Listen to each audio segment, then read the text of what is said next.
வணக்கம் சுமதி சமையல். முள்ளங்கி வச்சு எப்பயும் சாம்பார் செய்வோம். இன்றைக்கி ஒரு வறுவல் செய்யலான்னு இருக்கேன். அது எப்படி செய்யலான்ட்டு வீடியோக்குள்ளே போய் பார்க்கலாம். எண்ணெய் ஊற்றிக்கலாம். கடுகு நம்பருக்கு கொஞ்சம் போட்டுக்கலாம். ஜீரகம் ஒரு 1/4 டீஸ்பூன் போட்டுக்கலாம். கொஞ்சம் கருவேப்பிலை போட்டுக்கலாம்.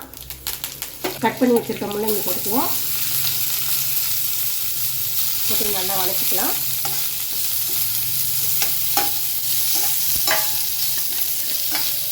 மஞ்சள்தூள் கொஞ்சம் போட்டுக்கலாம். உப்பு போட்டுக்கோங்க.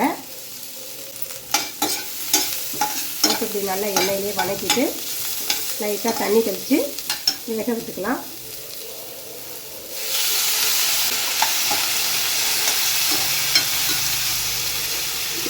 சிம்மில் வச்சு மூடி வச்சுக்குவோம். கொஞ்சம் நேரம் வேகட்டும்.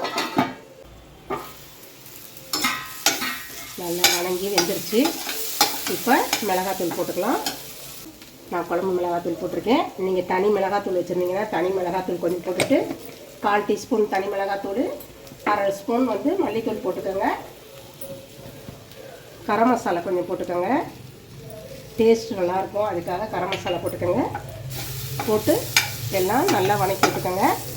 அவ்வளோதான், ஒரு 2 நிமிஷம் இந்த மசாலா வாடை போயிடுச்சுன்னா எல்லாம் ரெடி ஆகிடும். ரொம்ப சிம்பிளான முள்ளங்கி, நல்ல காரசாரமான முள்ளங்கி வறுவல் ரெடி ஆகிடுச்சு. சாம்பார் சாதத்துக்கு, ரசம் சாதத்துக்கு, தயிர் சாதத்துக்கு எடுத்து சாப்பிட்றதுக்கு நல்லா சூப்பராக இருக்கும். இதே மாதிரியே நீங்களும் செஞ்சு பாருங்கள். செஞ்சு பார்த்துட்டு சுமதி சமையலுக்கு லைக் பண்ணுங்கள், ஷேர் பண்ணுங்கள், சப்ஸ்கிரைப் பண்ணுங்கள். தேங்க்யூ.